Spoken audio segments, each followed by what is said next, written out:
Hello.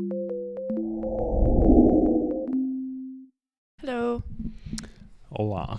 Welcome back to Double Indemnity, the podcast where me and my husband like to talk about new movies and discuss movie releases, and we watch them and we review them, and we don't know what we're talking about because we're not professionals, but I kind of know what I'm talking about. yes. I have a minor in film studies. He does. He does. I do.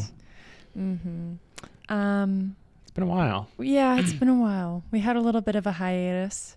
We got married and pre-filmed a bunch of episodes, which was a lot. And then I was traveling like all of October for work and then to see my family and right after getting back from the wedding. So just, excuses. Basically, we just kind of wanted a little bit of a break. Yeah. But we're back now. I'm not going to lie. All of the movies that were coming out in October, I wasn't that excited for anyways. There weren't really a whole lot. Yeah. But November, there's a lot of stuff coming out that I'm really excited to talk about on the podcast. So I'm feeling hyped. I'm ready. There's a bunch of stuff in November. Yeah. I'm really excited to be back and better than ever. You know what they say? Live, love, laugh. Laugh, love, live. What's the middle one? Live, love, live, laugh. I really have to think about how to mix it up. Live, love, live. What? Okay. There's no laugh. So be prepared for lots of spoilers. We're going to talk about the whole movie. And also, if you want to follow us on LetterBoxd, DI_podcast, we post the movies there before we talk about them. So first segment of the podcast. What are we watching right now? Sorry to interrupt. I'm looking at LetterBoxd, and your sister Carly gave Prisoners a 2.5 stars. What's Prisoners? Prisoners? What is it?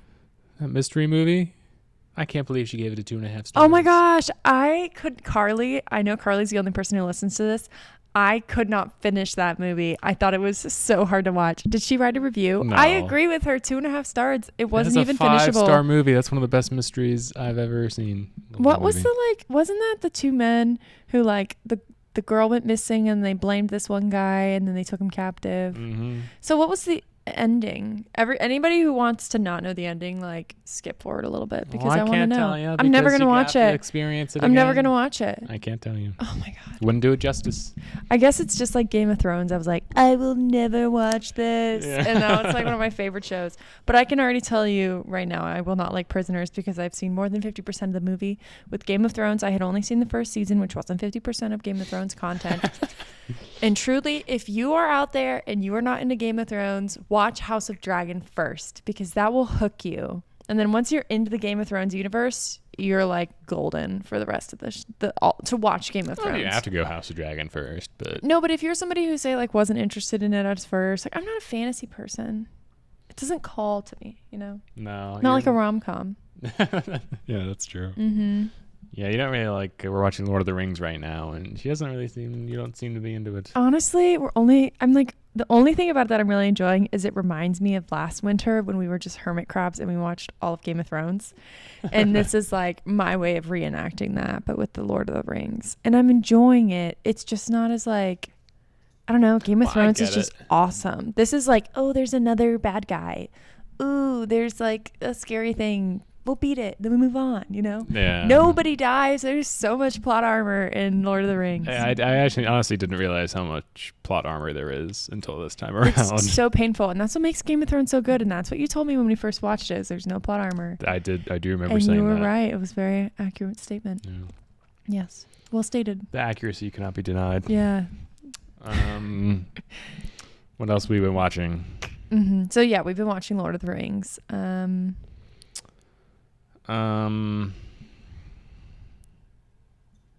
These are all old though. This isn't recent. We haven't been watching much recently. I guess that's true. Yeah. We'll just say Lord of the Rings and leave it at that. Yeah. Yeah. Okay. Do you want to enter the movie? Yep. It is Killers of the Flower Moon. Whoop whoop. Really cool title, by the way. I loved the title. It was great. I'm not going to lie though. I was not looking forward to this movie. I thought it was going to be really boring. Yeah.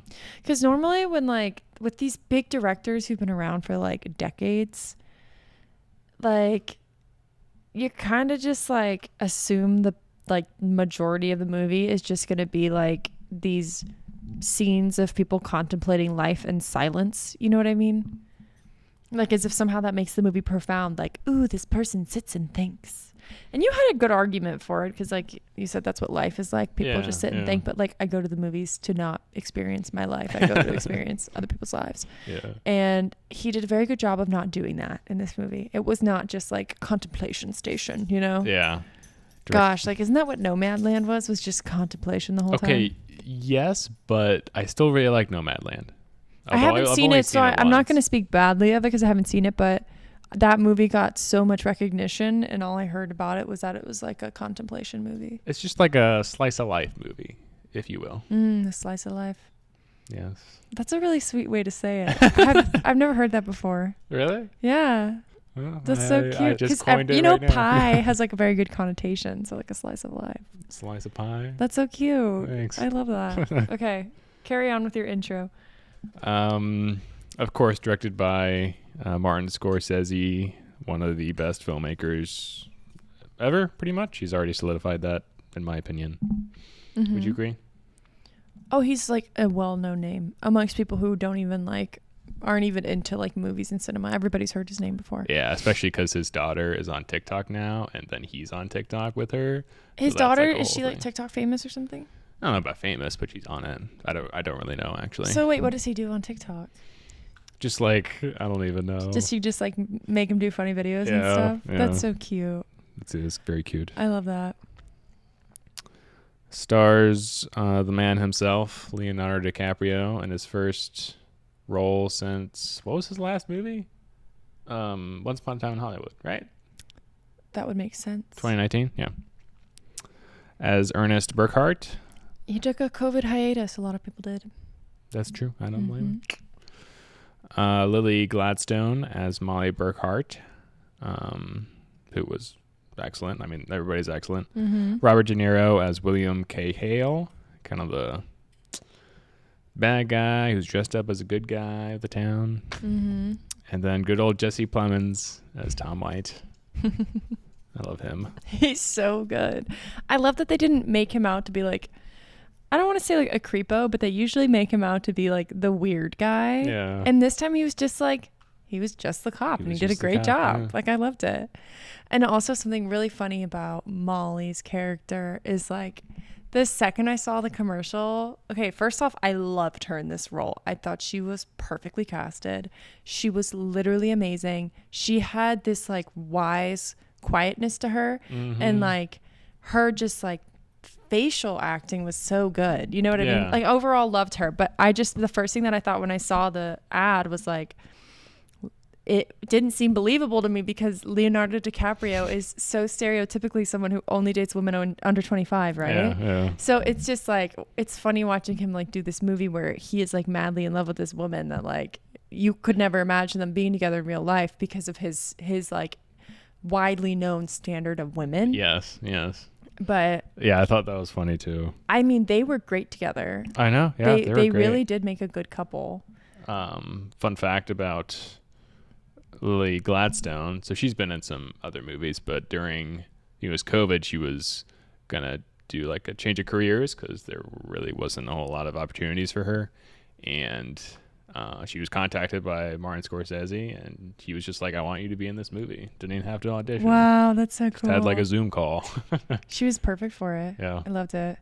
And I also think something interesting about Leonardo DiCaprio is you know how most actors play themselves. Like, this most stereotypical example is Tom Hanks, right? Yeah.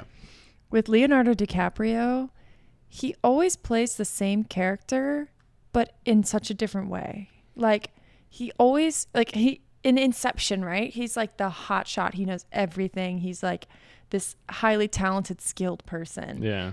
But then in this movie, Killers of the Flower Moon, he's kind of considered like the stupidest guy in town. Like, he doesn't know what he's doing. He's just trying to like make people happy because he thinks that will give him, like, that will lead him to success without considering the consequences of what people are asking him.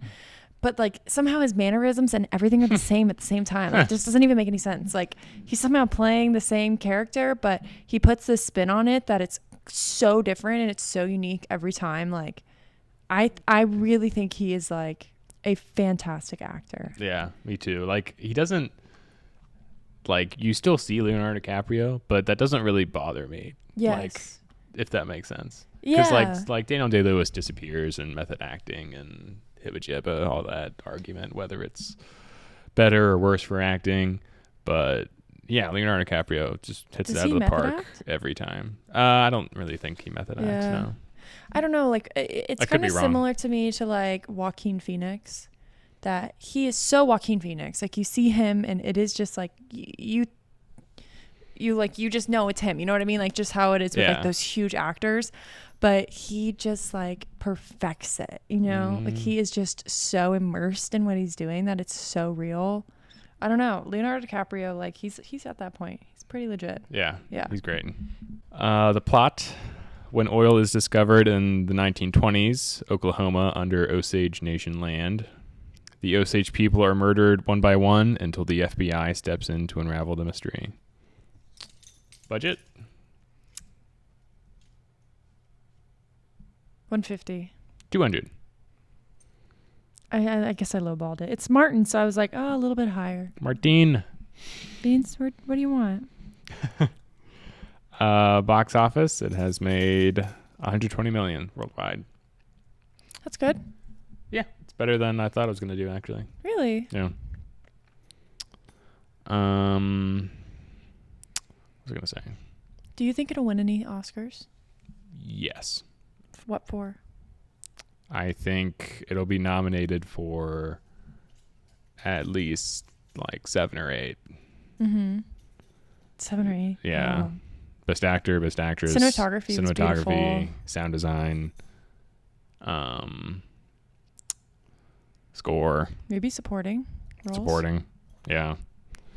Did a lot, just a lot. Yes, yeah. I loved it. It's 4.5 stars for me. Me too. 4.5. We agreed. Twins. Yeah. Nice. Usually you're like a little bit higher on these kinds of like artistry crafted movies.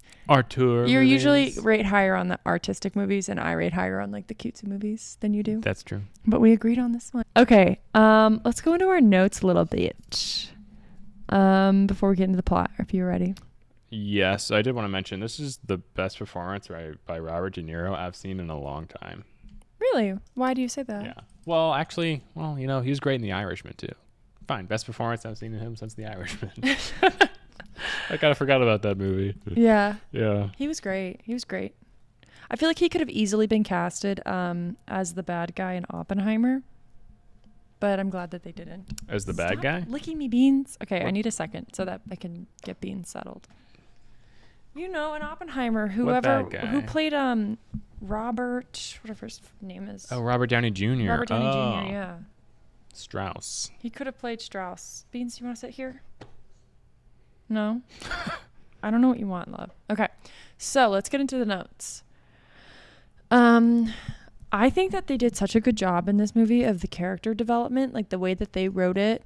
It didn't feel like they were handing you parts of their story at the beginning to develop very specific traits just to like make the story easy. Because that's what a lot of like movies will just do. They'll be like, oh, throw this background story about, oh, this girl's mom died or something. And then they throw it in there as if it's going to develop the character. Make you care. Exponentially to where you care about them. In this movie, it's like, you feel like extremely intertwined in their lives, and like instead of just feeling sad for them or happy for them, like you feel like the physical experience of the weight of their emotions like on you. Like you feel heavy watching it because it's a heavy movie. Yes, it's really intense topics, and it's like it's almost like they twist it into kind of like a true crime story at the end because it's so almost fantastical that it's hard to believe that it's real. Yeah. But then they do such a good job at not making it into like this like cinematic experience of watching it. They make it into a learning experience, maybe. Yes, like understanding the tragedy of watching it, you know? Yeah,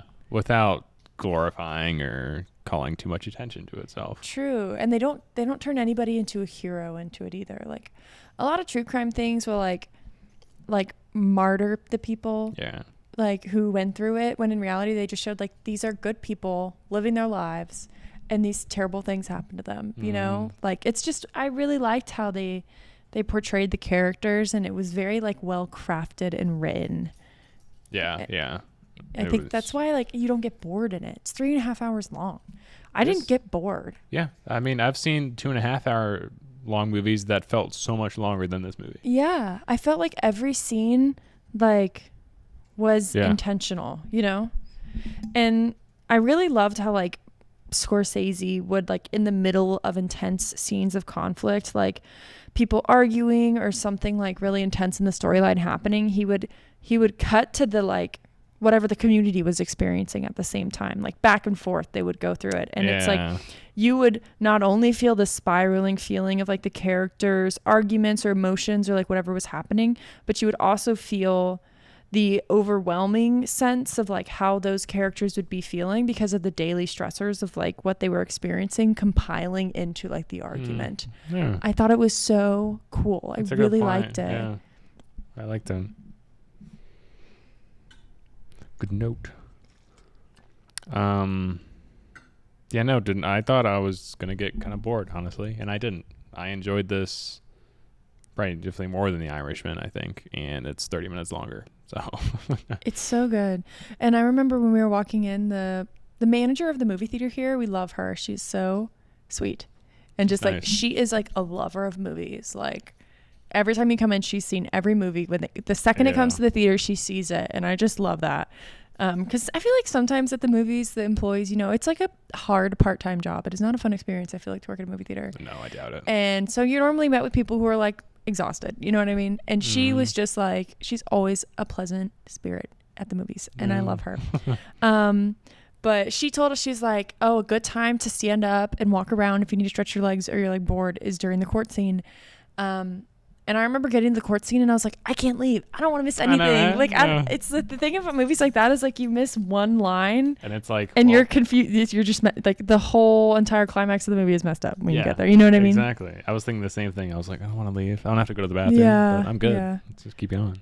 Okay. So the movie starts out with a group of Native American community together burying a ceremonial pipe as they mourn their community taking on the culture of American society. So you can see a lot of people are crying and they're distraught about it because a lot of their cultural traditions, they're basically like vocally saying like, we are going to let these traditions die and we're going to morph into like modern society. And people are really upset about it. I didn't really realize that's what that scene was about. Yeah, you didn't. That's what he literally said it. When? He said, we're giving up our like culture for like the white man, whatever. They said that. Yeah. Right. I totally missed that. Yeah. And then people were crying and the kids were watching like through the openings in the building. That was a cool shot in that one scene. Yeah. It was. I forget what that shot's called. My film minor studies teachers rolling in their grave right now. Not in their grave. They're not dead. Sorry. That is not what I meant. They're rolling over in their comfy squishy bed at home where they're happy people. Exactly. So they show you many different scenes to kind of like introduce the movie of like rich Osage people being driven around town by private drivers, wearing nice clothes, being waited on by wait staff, and they have maids and they have the nicest houses in town. They have all these jewels and they wear mink. And they're shown as being the high society of the community. And I guess maybe they were trying to go for the shock factor of it with that to kind of like really show you like this is not a community that you would expect to see in like the 1910s, you know. Usually it would in America the like luxurious community at that time would be all white people, and you're seeing like a Native American population is like high society at the time. So it's a really cool way to enter the movie, and it piques a lot of interest, I feel like, in the audience of like, what is this story? Like, what's, you know what I mean? Like, it doesn't seem like something you would normally see. So they explain to you that the Osage community are the richest people per capita at that point in time. And it's because the Osage community struck oil and were able to maintain control of the land that contained the oil. So that basically made them like millionaires at the time or something. Like they had an obscene amount of money. So they also tell you about the name of the movie, The Flower Moon. And it's basically what they call the fields when they're in bloom. because they talk about how it's like if you sprinkled sugar over the fields or something, and it would blossom with these beautiful sweet flowers.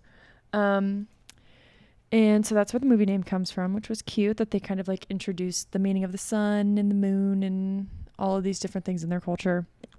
So they also introduced the fact that the law requires that white court-appointed guardians manage the money of full and half-blooded members, considering them incompetent. So if you were like a millionaire within the Osage community, you would have your money managed and monitored by like a white banker, basically. And it was crazy. It was like you would have to verify every single purchase that you make, and you would have to get it approved, which is just wild that was real. It's crazy.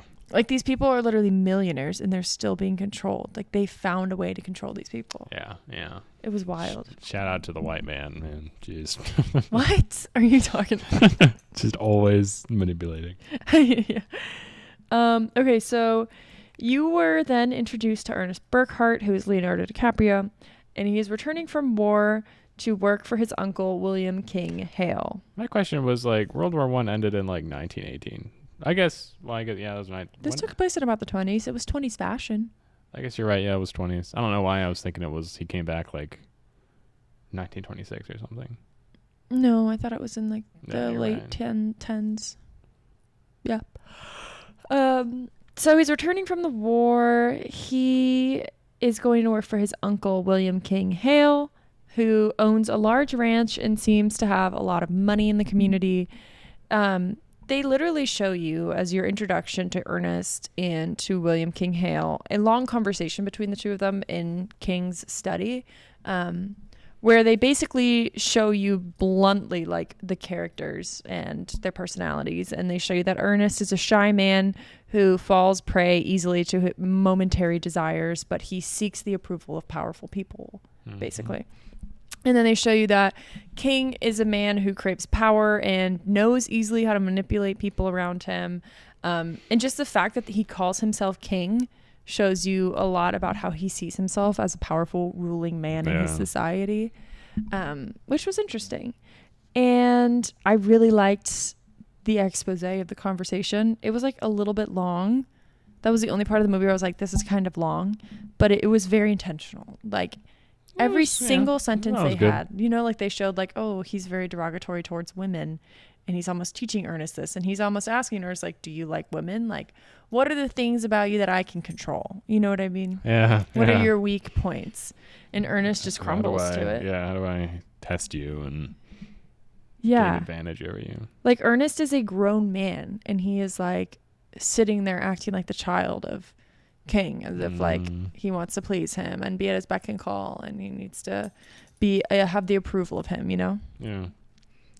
So King speaks very highly of the Osage people in public. He speaks their language, he shows concerns for their ailments, and he gives them lots of gifts and contributes a lot of money to their community. So people consider him a friend. He's been doing it for decades on decades. And he suggests to Ernest that maybe he should marry Molly Kyle, who is a local Osage woman that has oil head rights. So she is very obviously rich. Beans, don't chew on the pillow. Oh yeah, in the scene when he's flirting with her and he says, "Oh, that must be Indian for handsome devil." That was ad-libbed by Leonardo DiCaprio. Really? Yeah, and Scorsese says that was the moment DiCaprio and Gladstone became a unit as actors.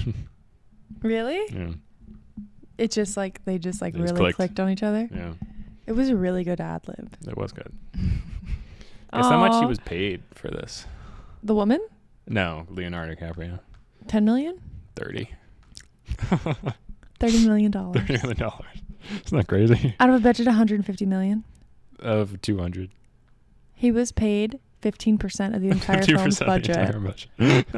That's not including marketing either. That's crazy. Highest of his career. He was amazing. I don't know. When you get to paying people that much money, I'm like, are you really worth that value? But if you make the company that much money, you're stimulating the economy that much, like maybe you are. I guess that's true. I just wonder what Lily's was compared to him. How can you look it up? Yeah, I can.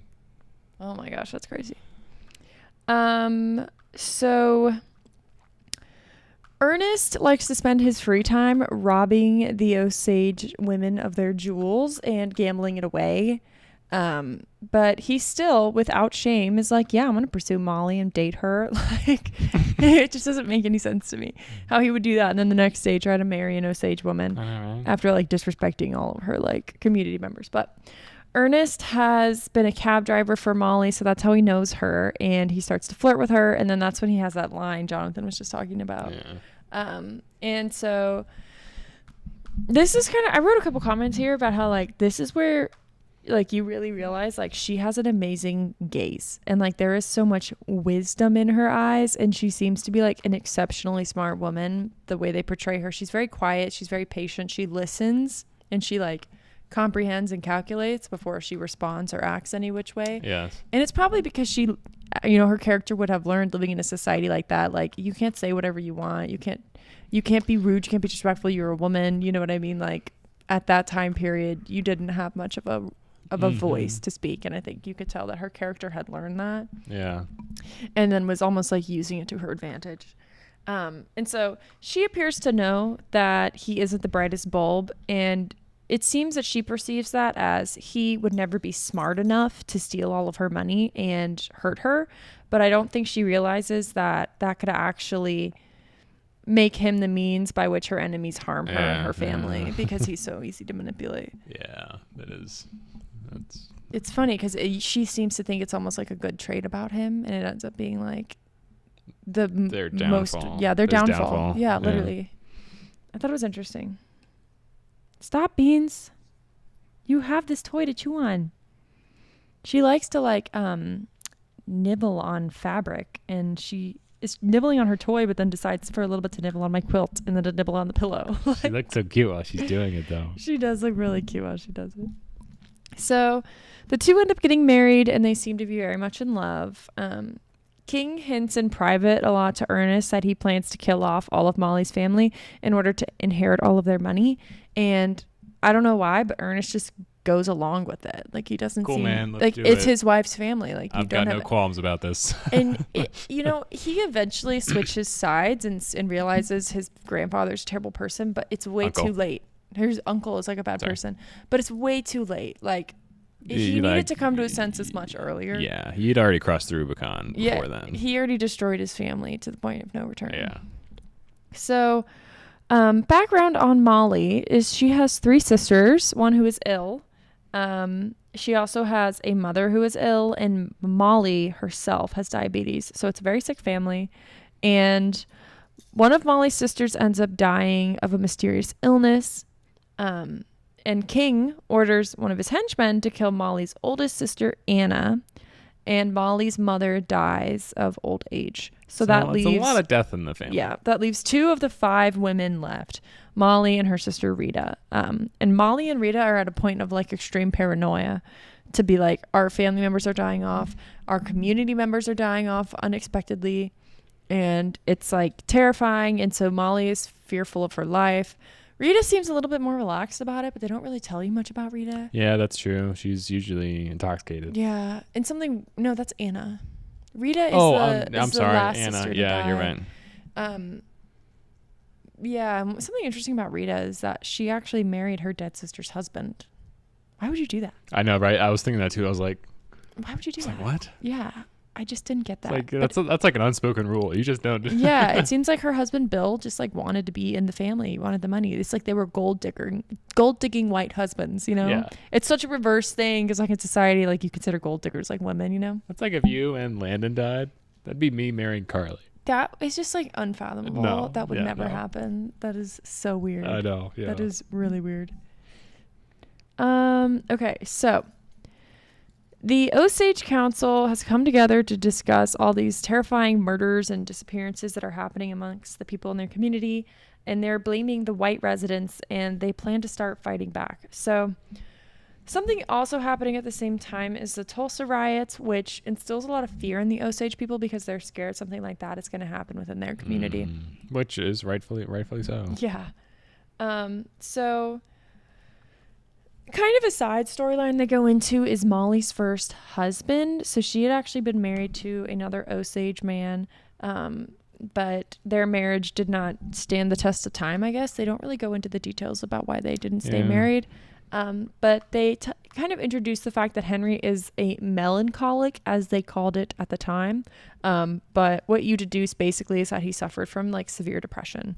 And maybe that's the reason their relationship didn't work out. I don't know. But and he's basically like attempted suicide many times, and he's just a very sad person, and he doesn't basically want to be alive. It's very sad. And so King pretends to take care of Henry as his best friend, but he actually, just wants to take out a life insurance policy on Henry, which to me is weird. Why would you take a life insurance policy out on a friend of yours? That's so weird. I know, right? Yeah. Can you take a life insurance policy out on like anybody that you want? I don't know. It doesn't make sense to me why he would do that. But so he then orders the death of his friend Henry so that he can cash in on a life insurance policy. And he tasks Ernest with having to organize it. And he tells him to make it look like a suicide. Now, Ernest's hitman does not do a good job setting up the scene, ends up looking like a murder instead of a suicide. So it was like, there's no way that could have looked like a suicide. It was pretty bad. But the way that they told the story of it was like so good. Like the hitman becomes friends with Henry. He doesn't want to kill him. They go to the bar together. Like it was just like really well written. It was like a fun little side story. Like all the little tangents they went into, instead of like being like annoying and making the movie long, were like interesting and cute. Interesting and cute. So King is furious at Ernest for messing it up, and there's this like creepy power dynamic between the two of them, and King literally spanks Ernest as if he's a child. And this is like when you're starting to really realize that Ernest is very easily manipulated by his wife and King, because he just wants them to be pleased with them. Like he doesn't think of the bigger picture of his actions. He only thinks of like the momentary response that he's going to get from whomever he needs validation from. Mm-hmm. Good point. So there are no investigations for any of the murders going on in the town, and it isn't just the Kyle family that are dying off at a rapid rate. It's like many of the people in the Osage community. So the Osage decide to send somebody to D.C. to try and lobby to Congress to send help, but that representative ends up disappearing, and he never comes home. We get to find out that he's murdered, but the Osage community think he disappeared. And then Molly hires a private investigator to look into the murders, and he ends up disappearing because King ordered that he be scared off and beat up. So Molly then, as a last resort, despite being very ill with diabetes, decides to take it upon herself to go to Washington to request from the president himself to send help to Osage. So because of Molly making too much noise, as King kind of alluded to, King forces Ernest to start drugging Molly to slow her down. So it's basically making her so sick that she can't leave the house. And Ernest feels really bad about it, but he feels powerless to stop it. And out of shame, he starts to take the poison himself. And it's kind of sad, like you pity him. And what were you going to say? No, you're good. Oh, I was just going to say, like the whole time in the movie, the people behind us were just like adamantly saying over and over again, like, he's so stupid, as if it was annoying. And I was like, you are not getting the point of the movie. Like, like his stupidity is what made him such an interesting main character, because you always pity him like a child, even though he makes the mistake of an adult. Yes. And his stupidity is what leads the entire movie. Like his character is so in depth and like intense and like unfathomable. That's what made the movie so special, was that you don't understand him. It doesn't make sense. I know, like, do you want him to be a smart guy? Because then obviously in the real life story, I wish he was a better guy, but like in the movie, like his character is what makes it so special. That's what makes the story. So fun fact, like that was this was like the first case of the FBI. It had like just been created by J. Edgar Hoover. That's so cool. Yeah. Crazy. Wow. That's cool. Did not know that. So, well, they did a good job. They cracked the case, apparently. Yeah, and also, Leonardo DiCaprio was first. He was going to be the FBI character, and the story was going to be about the investigation, like mostly, instead of it being about their relationship. Oh, I like it way better about their relationship. I know, right? It Yeah. becomes like from Molly Burkhart's point of view instead of the FBI. Yeah. Yeah. I appreciate that they did that because that's the real point of view that mattered in the whole story. Yeah, and Like I the actual appreciate people. Scorsese going to like extreme lengths to get the like talking to Osage people, having actual Osage actors in the Mhm. movie, and doing all the hard work beforehand Yeah. so that it's more accurate. Very, very David Fincher of him. That's what makes these movies so good. Mm-hmm. Is like when they truly like dedicate so much to making it like accurate and good and perfect. Yeah. So, King and Ernest organized the death of Rita, Molly's last living immediate relative, and they blow up her house in the middle of the night, which is just so brutal to me. Like, why would you blow up their home? Might be a little extreme. Yeah, it's so. Molly is just hysterical from the death, but she inherits all of her family's head rights. So all of the Kyle family money goes to Molly. And the Bureau of Investigation is sent by the federal government to investigate the murders. And it is led by Tom White and a whole group of investigators. Only took like 40 people to die for it to. I know, it's Yeah, really sad. right? And like a woman traveled to DC to like beg. Yeah, literally. After her whole family has died. It's so sad. So King cannot kill or scare off federal agents because if you kill a federal agent, more are just going to show up. So agents end up going to Molly's house and they find her ill and they take her to the hospital and they start nurturing her back to health. At the same time, they arrest Ernest and King for the crimes because it was pretty darn obvious who was doing it. So Sergeant White, or whatever you'd call him, Agent White, convinces Ernest to confess and be a witness against his Uncle King in a trial for many of the Osage murders. King's attorney, though, convinces Ernest through coercion to flip to King's side and to not testify. While in prison, Ernest and Molly's youngest child dies of whooping cough. And this is a big turning point for Ernest's character. And it's sad that this is what it took for him to change sides because if you think about it, his family has been dying. Like all of his by law family members have been dying and they've been going through the same trauma that he has, and it took him to fully experience it himself and lose his own child to realize like, what am I doing? Yeah, you know what I mean? Yeah, that's a good thought. It was really sad. But so Ernest ends up flipping sides and he decides that he wants to testify against his uncle under the promise that the federal agents won't charge him. And so they kind of really show you that all that Ernest actually wants out of this is to be with his family. Like he just wants to go home. And so these decisions he's making at this point are like, what can I do to get out of this situation? Because I just want to go home. I just want to be with my family. Yeah. And I think that's all he ever really wanted, like the whole time. Yeah, I never doubted that he didn't like love Molly. You know? Yeah. I think he really did. I think Yeah. he just didn't know what he was doing. So after the trial, Molly meets Ernest and asks him to confess what he put in her shots. And he had thought that he was going to get away with everything, honestly. He had thought that he had cleared his conscience. She was there to talk to him after. And it's almost as if they portrayed it that she would almost have forgiven him for all that he had done, so long as he had never had intention to harm her and her family.